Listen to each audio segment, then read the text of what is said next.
to a screen I don't want it to go to right at the gate. Of course. What's good, y'all? Episode 23. I'm Jax. It's Cross. This is the Crosswalk. Appreciate y'all jumping in with us on a Monday. We early in the week. I'm off tomorrow, so I'm happy about it. But how's your week so far, man? Man, I know one thing. The week has gotten off to a cold start, brother. I woke up this morning and I was like, oh no, it's a little different outside, brother. It's cold. Yeah, I don't like it. I don't like it. I don't, man. So that means Christmas about to come up, which means I'm about to be broke.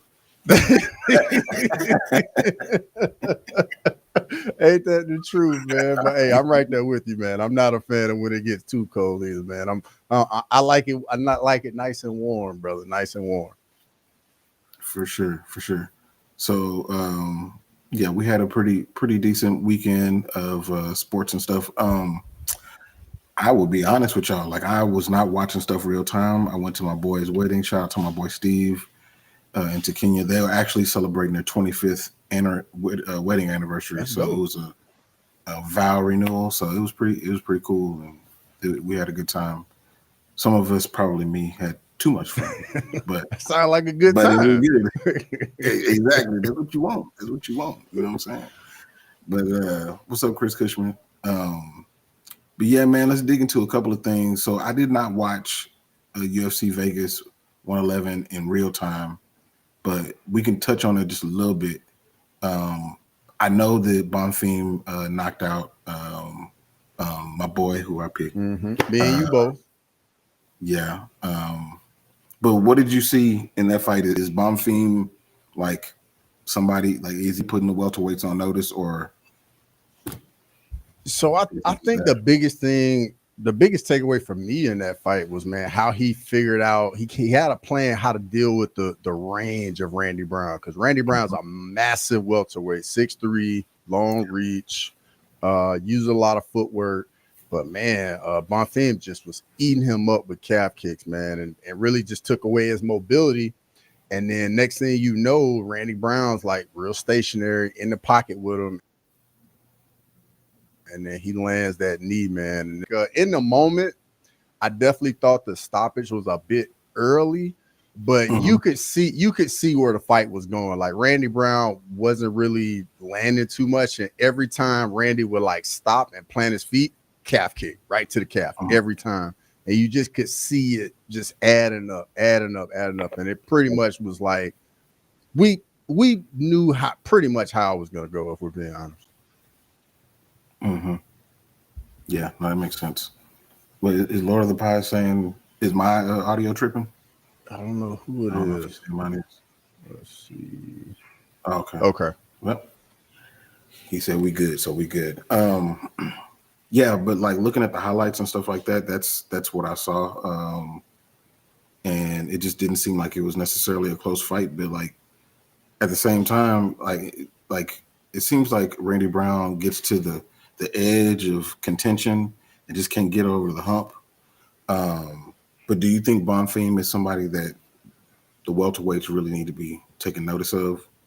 Honestly, man, the way this division is looking, I think he's just another guy in just a Shark's Tank at welterweight. This division has really, just kind of turned on itself, and now we got all these contenders, man. I remember back when Kamaru Usman was just dominating division, and it just didn't have a whole lot of fire. But now you look around, man, it's contender after contender after contender at welterweight. Yeah. And then just this weekend, man, we got the welterweight titles on the line. We got a potential number one contender welterweight title fight. We got another welterweight scrap on the main card. So welterweight is very hot right now.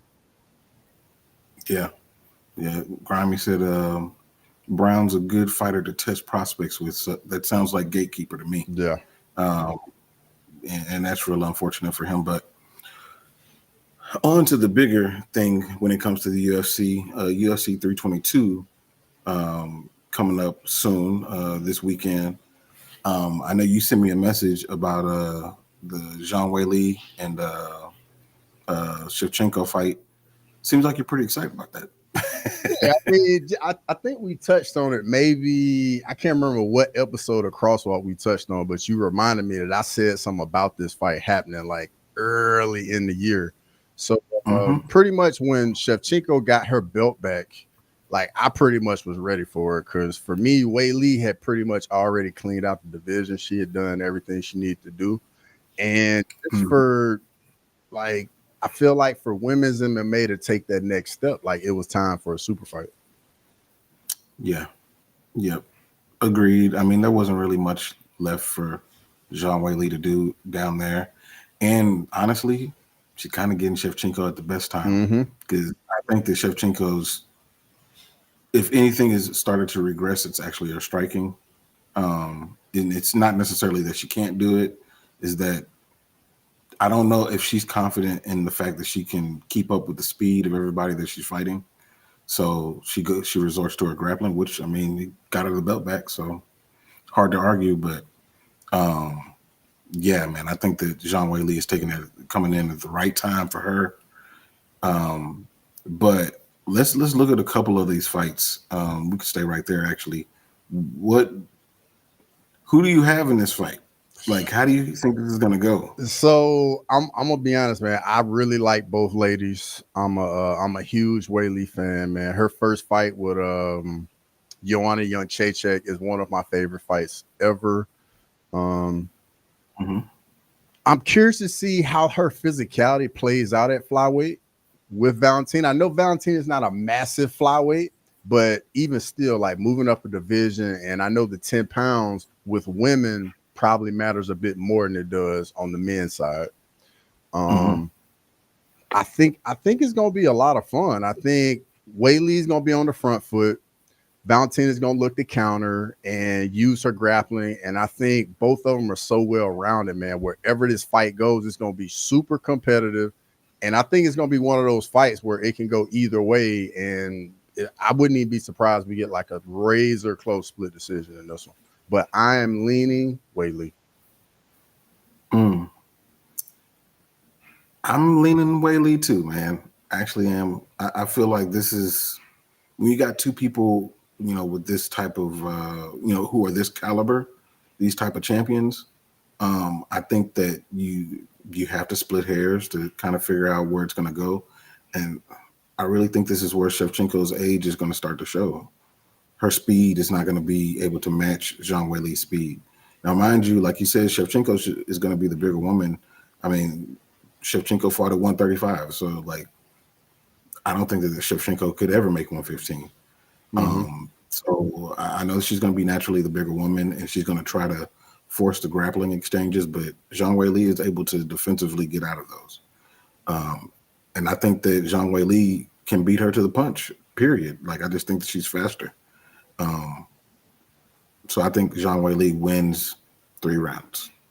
Okay. She'll win 3 rounds. Yeah, I'm thinking it's gonna be razor close. Like I feel like each round will kind of be like, this one that like Zhang Weili had her moments for like a good part of the round. Then on the flip side, Valentina had a good portion of the round, and it's gonna go back and forth. Yeah. In the chat, useless, not just useless, but so did Lord of the Pies. They both brought up the how many welterweights on this card. It's ridiculous.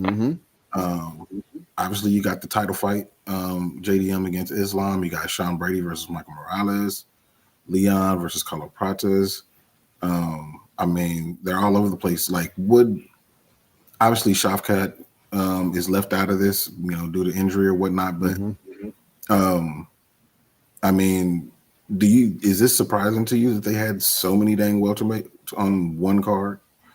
So 2 fights, but not 3 on the main card. Well, yeah, I mean the fact is 3 is kind of wild, but when you think about it, it makes perfect sense. Like Sean Brady, in my opinion, is taking a big risk in the Michael Morales fight. Undefeated prospect, very good hands, good size. Striker versus grappler matchup. And I think for Sean Brady, he was kind of in that sense to where like he could potentially think he's a number 1 contender right now. But if he takes on the the up and comer for the UFC, gets a win, he's definitely next in line for a title fight. Then on the flip side, we get Leon Edwards coming back against Carlos Prates. I think stylistically, that's a beautiful fight. It's gonna be a striker's delight. Prates is gonna get in there and make Leon Edwards fight, and I think that's what we all want to see. So I wonder, and y'all can let me know in the chat too, like out of those four who are not in the title fight, Sean Brady, Michael Morales, Leon Edwards, and Carlos Prates, who would you rather be the number one contender out of those four?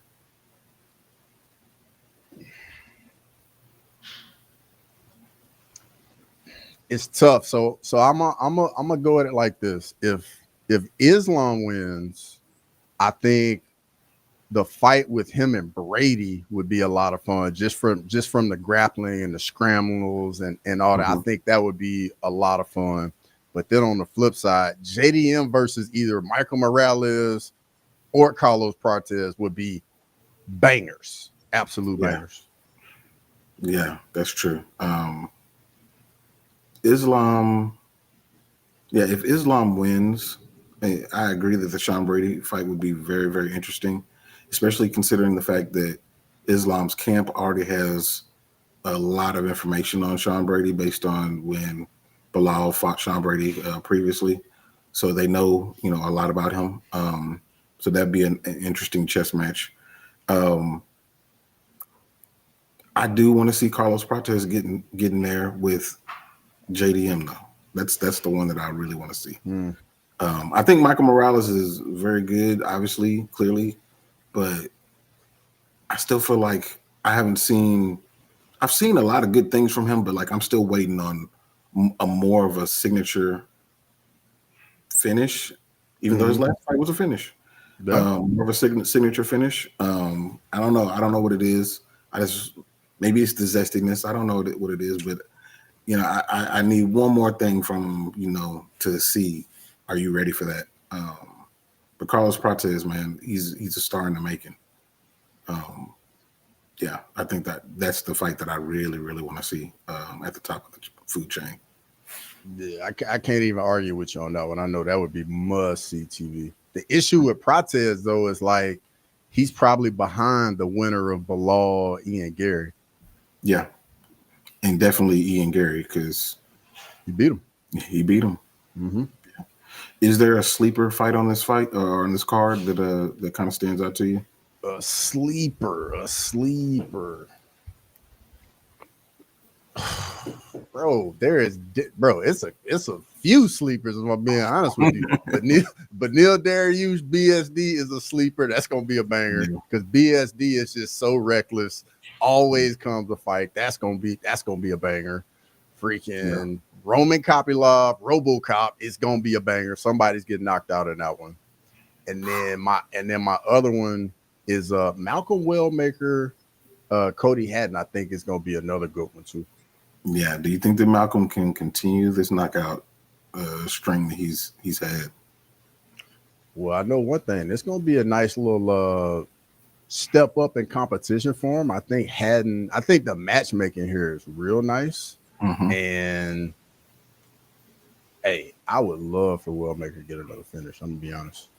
Yeah, that dude, he's right there, man. He's right there. If he can string a couple of these together, man, he can start to get a real big name. Any interest in this Aaron Blanchfield Tracy Cortez fight? I'm gonna be honest, man. I think it's gonna be one-way traffic. I think Aaron Blanchfield makes it look real easy against Tracy Cortez. I think one takedown and Tracy Cortez is gonna be in over head against Aaron Blanchfield on the ground. And then on top of it, like in Blanchfield's last fight, man, we start to see her make some improvements on the feet. Like, she's still not there. Beat Rose, really good striker. So, I think this is one-way traffic for Aaron Blanchfield. What about you? Yeah, I think so too. Like when Tracy, I can't remember who she was fighting, but grimy, bro. But she started to show, some really, really improved striking, and then she started to regress in her next couple of fights. And like, unless she turns back to that, to where she was really letting her hands go, um, kind of being slick with her boxing and stuff like that, unless she returns to that, like, I don't see it. Like, I see Erin just big sister in her. Mm-hmm. Yeah. So, what's up, Western? Westy. Yeah, but I agree with those two. And then, of course, the Susakayev, I do want to see him fight.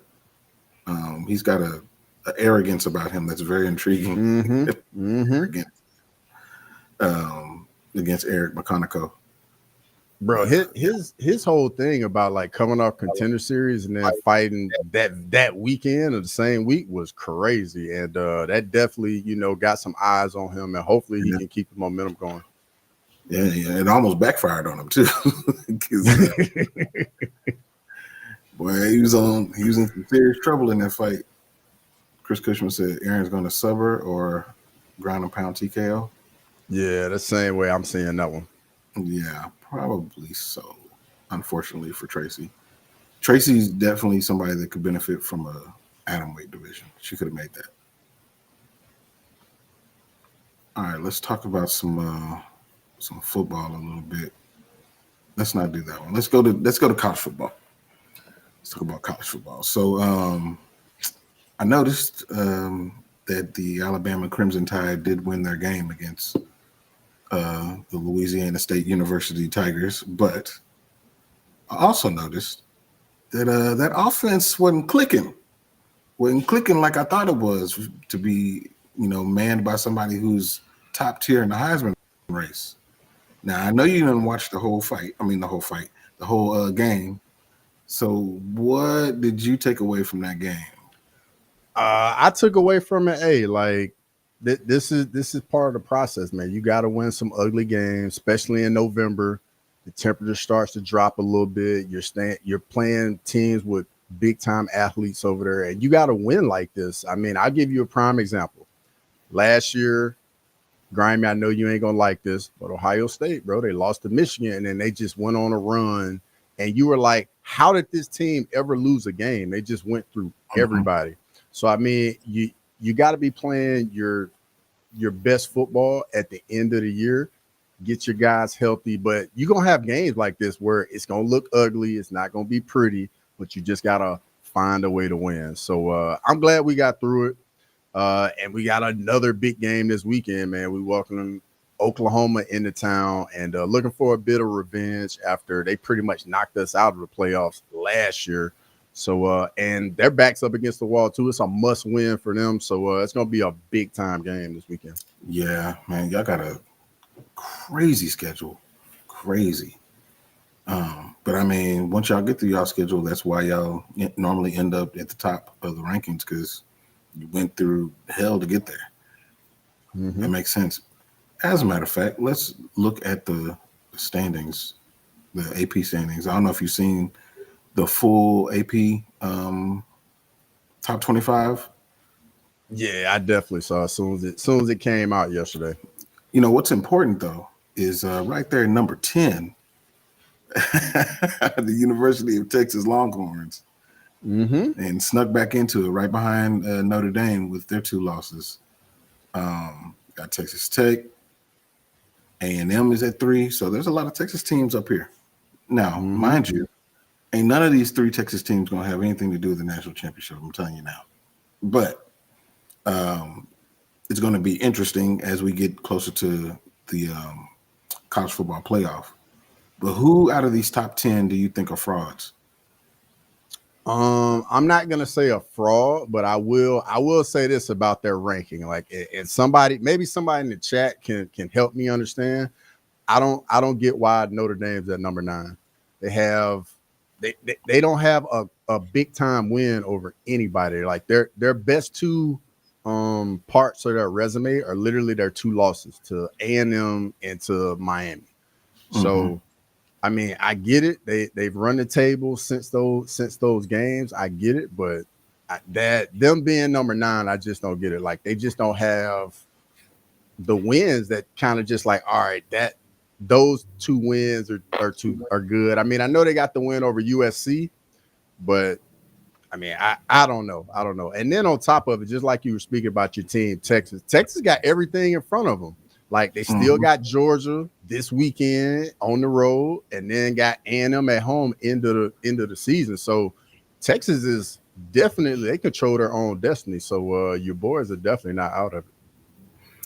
Yeah, they got some room to get better, and I guess it's a good time for that to actually happen. Archden started to figure things out a little bit.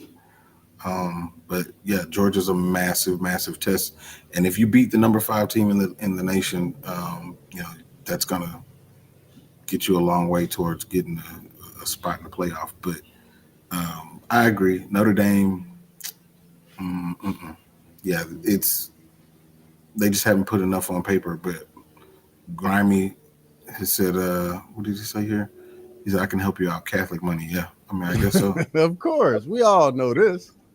I guess so. And then I got a question. I got a question for you before you move on. Who's somebody that is outside of the top 12 that you can see getting in? Outside of the top 12?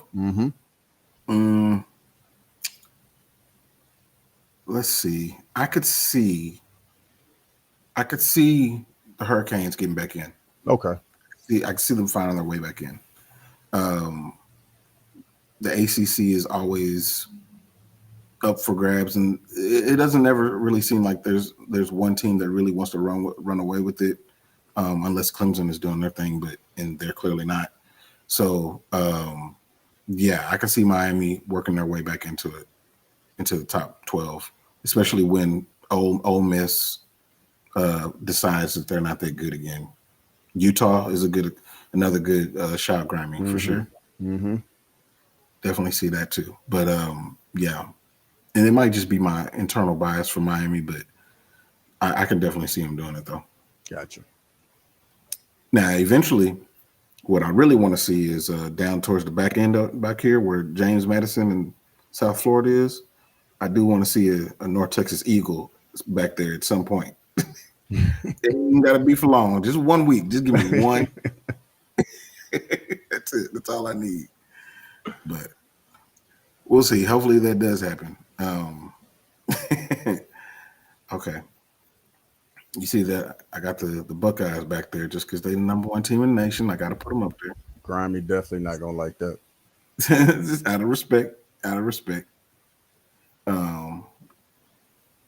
Let's see. Oh, this is a new person. I haven't seen them before.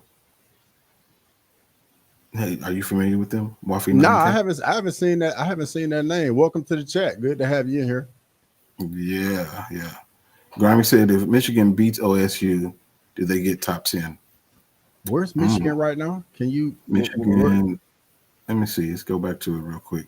I think Michigan is back towards they're 18. All right, if Michigan's 18 and they beat Ohio State, do I think they get in the top 10? Nah, I don't think that win will be enough to get to the top 10. Because Ohio State now? Yeah, I mean, I just don't see Ohio State dropping super far with just having one loss. You know what I mean? Like that's part of it. You know what I mean? Like Ohio State's got to go somewhere. Yeah, I think Ohio State will. If they lost to Michigan, they'd still in top 10. Yeah, they still be top 10. They'd still be in front of Texas. Texas got 2 losses, and Ohio State beat them. Yep. That's the furthest they can go. Yep, it's 9. And I don't think that they slide back past Notre Dame.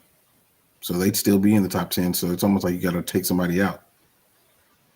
Yeah, that's true. Like I don't see it. They got to do more than that. Yeah, I think the path for Michigan, they would have to be like the 4th team out of the Big Ten to make it in. Like Grimy, they got a chance, but they need some things to bounce their rate. And obviously they got to beat Ohio State. Obviously, like Michigan will have to win out. They probably would need like some chaos with Texas, OU, some more chaos in the Big 12. But yeah, Michigan is definitely gonna need some help.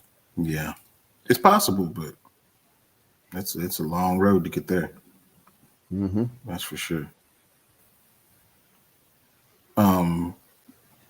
So you did a watch along for was it the BYU Texas Tech Mm-hmm. game? Texas. Yep. So I didn't watch that game at all. I mean, I know Texas Tech won, Mm-hmm. but how was the game? Bro, Texas Tech controlled that game from start to finish, bro. Like it literally, BYU could not get anything going offensively at all. And I think they didn't even really put up much of a threat until like garbage time, honestly. Texas Tech just controlled that game from start to finish. Like it was pretty much domination, but we're probably going to end up getting a rematch between the two in the Big 12 championship game unless, something happens. I don't think anything's gonna happen. I think it's gonna be them. Yeah. I think so. But from the sound of it, it doesn't sound like it's gonna be too much different unless something crazy like an injury happens or I something. mean, neutral site might be a little different, but I mean, bro, Texas Tech came out, they took control, and it never felt like BYU was ever really in it or in it, and the game was ever really in doubt. It just felt like Texas Tech had control the entire game. Yeah, yeah.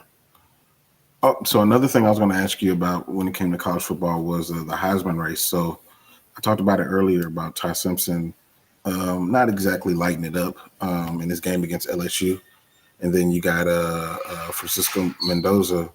I mean, they won against Penn State, but I mean, now mind you, that last drive that they put together went really well. A lot of that because of his receivers doing amazing things, including that one at the very end. That catch was crazy. But all throughout that game, he didn't necessarily look like a Heisman Trophy #1 overall pick. So, like, what's this Heisman race looking like now? So for me, it's really I think it's a 3-person race, and I think it's gonna come down like one of these 3 guys will win it. That's Ty Simpson, quarterback, Alabama, Mm-hmm. Mendoza, quarterback, Indiana, and Julian Sand, quarterback of the Ohio State. And if you just look at Julian Sand's numbers, I know before their game, man, he was completing like 80% of his passes. Like they're not gonna get tested until they have to play Michigan. So he's gonna have the numbers if they get through that game. Like they're gonna be the #1 team. He's gonna still have these crazy numbers. So I think he'll definitely get invited to New York for the Heisman. But just like you said, man, Mendoza, the first 3.5 quarters, man, he was not playing well at all. But when his team needed him and they had to put together a big time drive, he put it together, led them down the field. And if I'm being honest, man, Penn State lost that game. And Penn State had that game won, bro. And Michigan found a way to get it done. I mean, not Michigan, but Indiana, my bad. Yeah, not Michigan. Yeah, but yeah, Mendoza. So I've been watching like the first draft, with Mel Kiper and they were talking about Mendoza and him basically being between him, Dante Moore, and Ty Simpson if he chooses to come out as far as like the top quarterbacks coming out of the draft. And yeah, I mean they had him #1 almost with a bullet, but yeah, after seeing that, it's just a consistency situation, coming into the league as far as like what these quarterbacks look like, especially these young like Trevor Lawrence, Ward. I mean, Ward. It just started for him, but Jackson Dart, yeah, Caleb Williams, yeah. Bryce Young, yeah. I know exactly what you mean. Yeah, so it's like, is he going to be able to hit the ground running when he gets to the league? And after seeing that game, I mean, I know he can come back and do his thing, but it definitely raised some questions for me when it came to would I want, if I were running the team, would that be my franchise cornerstone? I don't know that.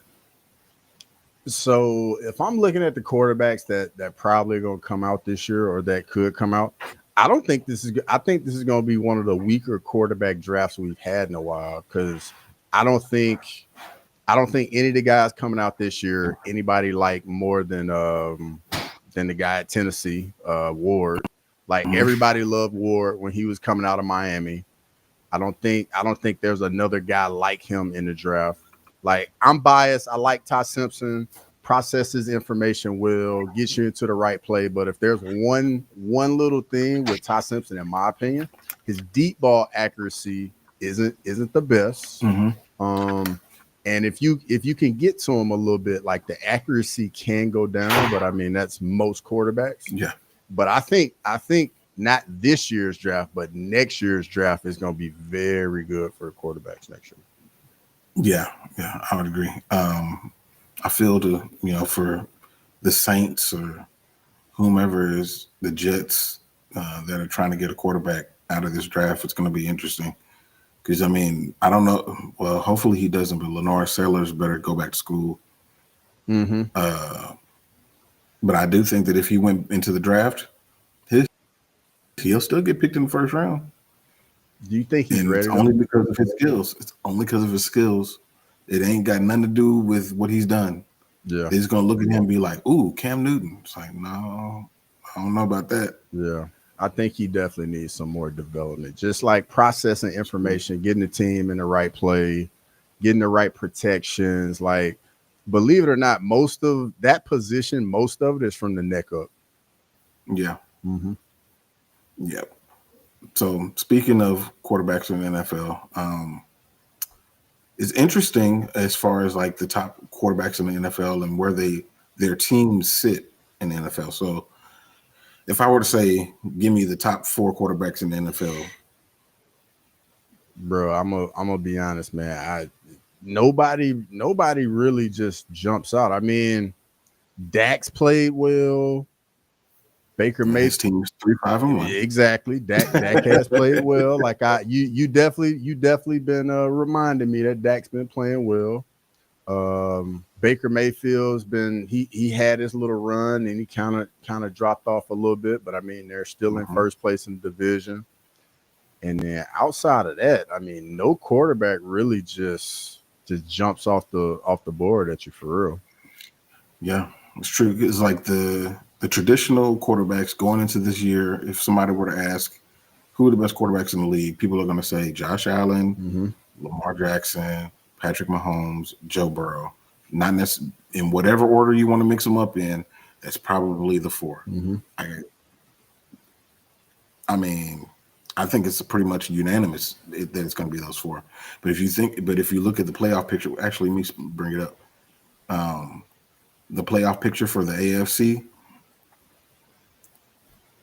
So the Colts, Daniel Jones, you got they got the bye right now. You got Bo Nix and the Broncos with 8-2, Drake May and the Patriots at 8-2, Aaron Rodgers. Yep. And the Steelers discount double check.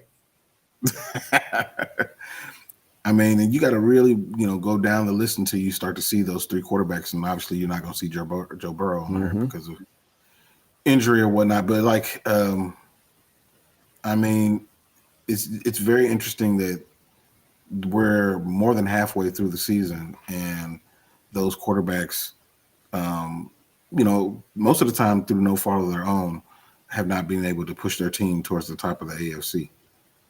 Super interesting. Yeah, but for sure.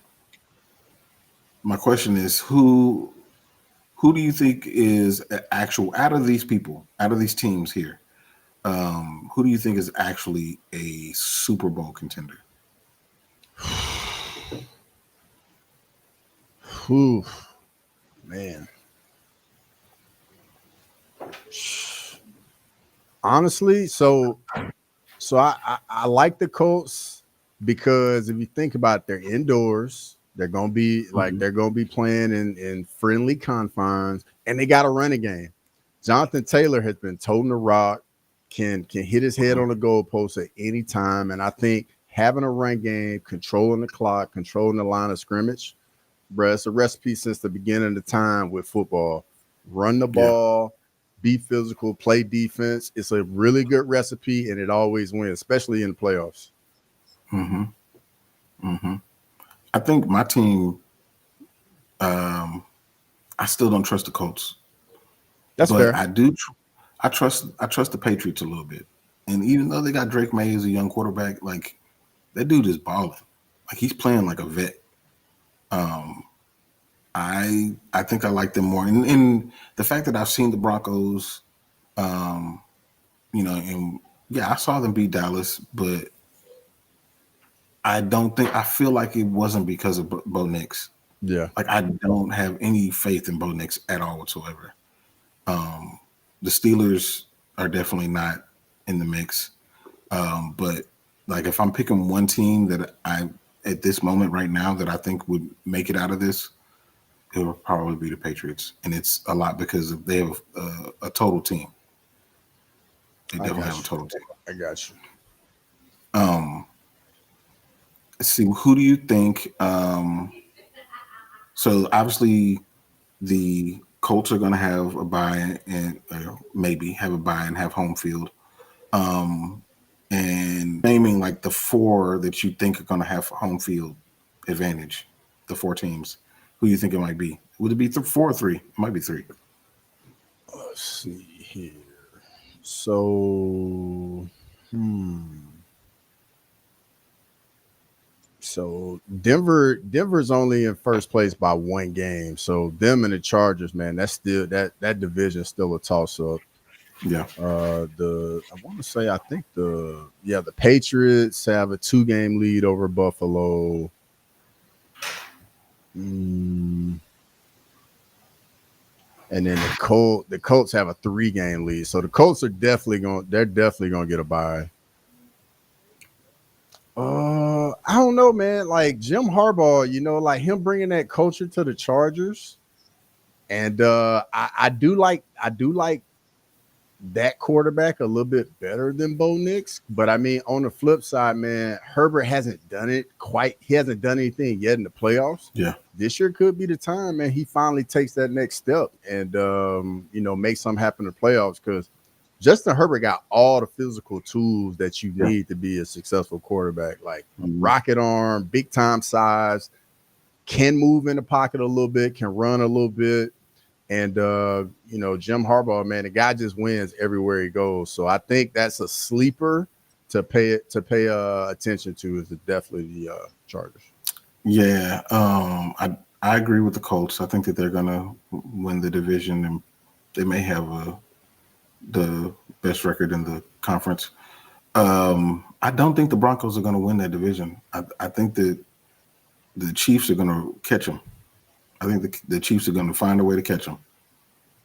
Really? Yeah, I think they're going to figure it out and they're going to find a way to catch them. And you think the Chargers is going to lose it? Because I mean, the Chargers are yes. 7-3. So I mean, I think the Chargers are going to find a way to lose. Yes. Okay, that's fair. Yeah, that's fair. Because I mean, they haven't done it yet. So I mean, they could very well, history could repeat itself for sure. Mm-hmm. I think the Patriots will win that division. I think they will. I think so. Buffalo might figure it out late. They might figure it out late. They might. That one's a coin flip to me. I think that one's going to be really close. The Steelers are definitely going to give away that division, and the Ravens are going to go and get that division. Really? Yeah, I feel like the Ravens, man, they just been finding ways to just give games away. Like was it the Buffalo game where they had that crazy lead and lost, and then there was another game where Derek fumbled. Like, I don't know, man. The Ravens just seem like if something can go wrong, it does go wrong. It's true. Mm-hmm. I think they're going to figure it out though, because they got that whole back against the wall. Nobody's expecting anything from us. They were 1-5 and that have gone on a little streak. So I think that they're going to find a way, man. I think so. I think they play their best football when they're in these types of situations. Harbaugh is like that kind of coach, that chip on your shoulder type of coach. Yeah. Let's look at the NFC real quick. All right, so we got the Seahawks with the bye. You got the Eagles, Packers, Bucks as division leaders, wild card, Rams, Lions, and Bears, and then right on the outside looking in, the 49ers, the Panthers, and the Vikings. Yeah, this one almost feels pretty easy, but are you confident in the Seahawks staying at the number 1 seed? I am not. I mean, honestly, I mean they're tied with the Rams, so I mean anything can happen in that division race. I do think the NFC East is sewn up though. I think that division is already a wrap personally. Yeah. I know you don't like to hear that, but I think the NFC East is already done, dog. It is what it is. It's okay. It's okay. I've seen all the teams play, and yes, this division is over. And bro, like the NFC West and NFC North are super competitive. Like the NFC North, I mean, you like all 4 teams are in the hunt. The NFC West, it's a 3-team race, and then the NFC South, Carolina is kind of surprising some people. You know, like I feel like that organization has just been down for so long, but you know they're another one of those organizations. They just figure out a way to just fumble it when they get something when they start getting a little momentum. Mm-hmm. That is true. I agree with you that I think the Seahawks have the potential to be the best team in the NFC, but I'm still not confident in Sam Darnold when things get colder. Mm-hmm. Yeah, I'm not super confident in him. I think that with the Eagles still having more division games to play, and with their division being as sorry as they are, I think they're going to rack up wins. So they're going to make it to get that bye. I don't know. I still don't know who Green Bay is. They're so inconsistent. 1 week they can look really good, and the next week they look like trash, and they lose to Carolina. And then Tampa Bay, they had a nice start to the season, but they've kind of fallen off a little bit. Mm-hmm. The Bears just keep on Figuring it out. Keep on making it happen. I still have questions on Caleb, but he's on the 6-3 team, and they're winning games. The Lions have the ability to be the best team in this whole conference. They do. I was actually just about to ask you of the top 7 teams, rank the quarterbacks for each team. Oh, man. Jeez. Okay, so of the top 7, number 1 is Matthew Stafford. Number 5. Okay. Look who came in. Sterling. Sterling, what's going on, brother? Texans. Nobody cares about the Houston Texans, bro. Y'all had a nice comeback. That was cute. That was cool. I'm happy for y'all. For what's his name, Davis, whatever his name is, the quarterback that came in. Yeah, it was a good job. Y'all needed it bad, real bad. But yeah, I'll go Matthew Stafford at number 1. And number 2, I will go. Dang it, why can't I remember his name? Tampa Bay's quarterback. Baker Mayfield. Yeah, Baker. Yeah. Okay. Baker Mayfield. Who's 3? At 3, I will go. I think I might go Sam Darnold, man. Number 3. I think I might go Sam Darnold. Okay, who's 4? Then at 4, Jeff Goff or Jared Goff. Okay. Jared Goff, Jeff. Let's see. It's probably a bad idea to. It's disrespectful to put him at this low, but Philadelphia's quarterback. Oh, Jalen Hurts. Yeah. Did I say Jordan Love already? You have not. Okay, then Jordan Love, then Caleb Williams. Okay. Yeah. That's solid. I would only put Love so low because he's inconsistent as well. Yeah, exactly. That makes perfect sense. Yeah. But I think that Stafford to me is head and shoulders above the rest of these quarterbacks. Yeah, Stafford's the real deal, bro. But I will tell you that the one team that I think that could sneak up into this playoff picture. I mean, I say sneak, but they're right there at 6-4. Is San Francisco, and I don't know how they keep winning. I really don't know how they keep doing this. Man, it's the organization, man. When you just have that tradition of winning, man, you're never really out of it. You just it's just infectious in the building, man. Everybody is just built on winning from the top down, with the ownership to the front office, and then it kind of just, it just fills in from there. Yeah, I don't know anything about that, but that sounds good in theory. Every front office around here just decides to tear things up, and the Mavericks are so bad. And the Cowboys have so little direction on what's going on. Like it's ridiculous. It's absolutely ridiculous. Have you heard about Brian Daboll get fired? I did see that. I did see that today. Him, and I think the OC is now the interim head coach. I think. Yeah. Did the GM get fired too, or just Daboll? I don't know. I don't know if the GM got fired. They should have. Okay. They should have fired them too. But I don't know. But he said Dallas can be the worst franchise. You see, and I noticed he didn't even put Dallas who. He didn't say Mavericks. Yep. He said Dallas. Yep. The whole city, everybody. And I can't even argue with you, dog. I can't. Yep. Cowboys, Mavericks, Stars, Rangers, everybody, dog. Everybody.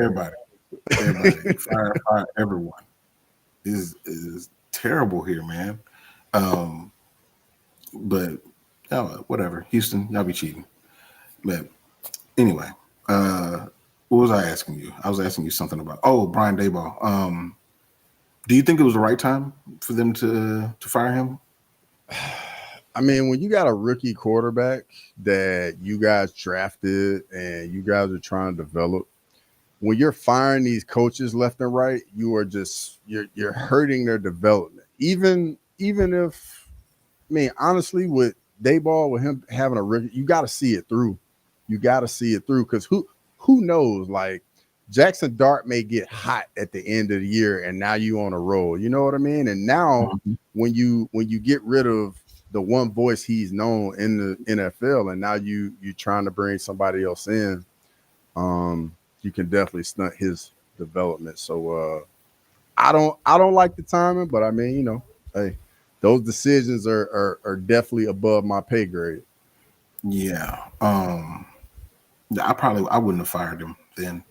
I would have at least, waited to the end of the season to evaluate the entirety of the season. And I know that he's been the coach for a little while now, but I mean, they were on top of the world just like 2 weeks ago. Yeah, for real. That's why I was shocked when I saw. I was like, what has happened? Like, maybe him and the owner or him and the GM got into it, because I have seen that before. I have seen stuff like that happen. I don't know, but I would have kept them on, because I felt like they were heading in the right direction, even though they were losing. A lot of, you got a rookie quarterback. You got to allow that scar tissue to build of him, getting through these rough times, figuring things out, and trying to piggyback off of the successes that I know Cam had about for the rest of the year with his, injury. You still got Jackson Dart doing what he was doing and building camaraderie with these receivers, and it would have been nice to have that same camaraderie with the rest of the coaching staff. But whatever. I mean, it's better for the Cowboys, but I mean, it sucks for them. I think that they handled that right, but the Giants have been dysfunctional for quite a while, and I don't think that they're going to figure it out by firing people. See, Sterling asked y'all talk about the NBA scandal. That was like a couple of weeks ago, right? Yeah, I mean, it's still ongoing. As far as I know, that Damon Jones got arraigned, but they were just a pawn in this whole in a bigger situation. Matter of fact, did you see there was a Major League Baseball one that came out. Yeah. Oh yeah, I did see it. The Guardians pictures, right? Yeah. Yeah, I did see that. Yeah. So we got UFC, NBA, and MLB. Yep. I wonder if it's a part of this. The whole thing is part of one gambling ring or something.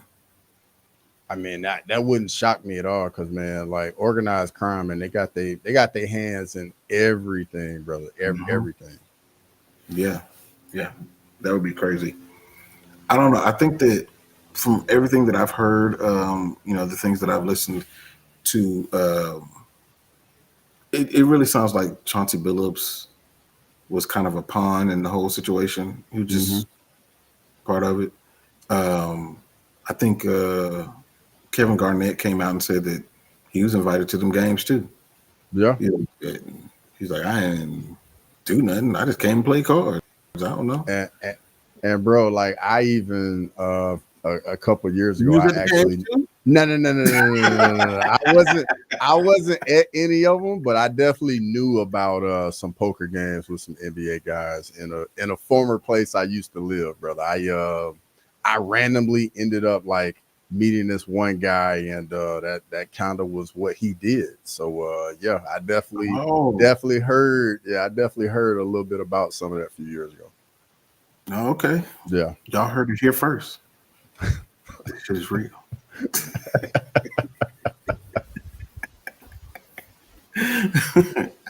That's crazy. Yeah. I don't know, man. I'm curious how this whole thing plays out because I mean it's really hard to get the mafia dudes. So I don't know. Are they gonna sit down Chauncey Billups for having some card games? I don't know. Nah, I don't see him. They probably gonna try to flip them, dog. Get them to talk about some of them dudes, and that's a sticky situation, bro. Be quiet. Don't do that. Yeah, because you start talking about them boys, man, you ain't gonna be here too long for real. You're gonna be in Witsec on like the other side of the country somewhere. No, see, Sterling talking about how about Bama? Bro, win in advance, though. I don't care how it looks. Just win in advance. Win in advance. They won. They did what they needed to do. So if they won with style points, then they'd be closer to the top, but it don't really matter. Win at the end of the season. All you gotta do is get into the tournament. That's all you gotta do. Get into the playoffs. Yeah, and they find a way to do that consistently. All right. So before we get out of here, I'm gonna go back to UFC 322 real quick. Who do you think will put on the best performance of UFC 322? One person. Performance of the night for UFC 322. Performance of the night. I'm gonna go with Michael Morales. Okay. What about you? I'm gonna say Carlos Prates. I think he knocks out a former champion. And maybe Leon walks away. Maybe. I mean, hey, that would be wild. But I mean, bro, like the way he looked in that Sean Brady fight, bro, I don't know where he is like mentally for real, dog. Come on now. First of all, so JDM, that is a reasonable answer. Very reasonable. Absolutely. Here's the one that made me chuckle. Not that Angie Hill won't put on a good performance. I mean, that's possible, but for Sterling to say that, bro, we already know that's trolling right there. We already know what that is. 100%. Yeah, I don't know, man. Who do you got winning that fight? Matter of fact, Sterling, who's Angie Hill fighting? I bet he don't know that. Guarantee he don't know that, dog. He gonna Google it right now, dog. 100% he gonna Google it. And if he had to say her name, he would mess it up too. Yeah, he found a way. Fatima? Mm-hmm. Fatima line. All right, man. Out of here. Anything you want to let the people know that you got going out there? So I mean, I got my my UFC 322 breakdown out. Dropped that yesterday. So make sure as soon as it's over, you go over there, check that out. Let me know if you agree, disagree in the comments. You know, talk a little trash. It's all good. It's all love. Yeah. We're definitely gonna be having a watch along going on this weekend for the main card for UFC 322. I'll definitely be on that. We'll see who else is all on it, you know, with the whole fight week show crew. I'm sure some of them boys definitely gonna be on it as well. And I might try and do another stream either Friday night or Saturday morning for just for the early football game. I might do the early football game Saturday just because it's been going so well and people have been liking it. So yeah.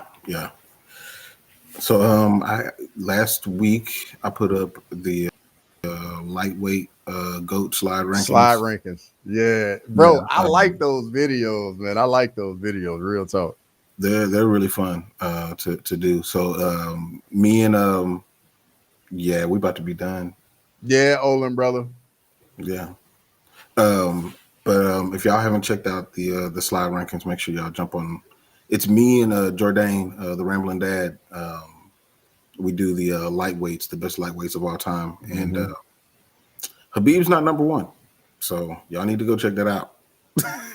Go check it out. But yeah, other than that, obviously we got some more of these little sound bites going out this week, as well as another slide rankings that's coming out soon too. So, and I think I might be on one of these watch alongs for something. Okay, yeah. About time, man. The people need to see it, man. The people need to see it. Yeah. Got to jump on these things. So yeah. Olin, are you going on soon? I know, Olin, you got some live chats or live streams in the chamber, I'm sure. Yeah, I think they usually do a like a recap, usually Mondays, Tuesdays, and then they'll do a preview stream sometime like the middle of the week. But it's usually like later at night though for us on this side of the country. Yeah. It's still like 3:00 over there. But all right, well we will catch y'all boys next time. Be on the lookout for on the channels for other content. Peace. Thanks for watching Crosswalk. Come back next Monday to chop it up. So please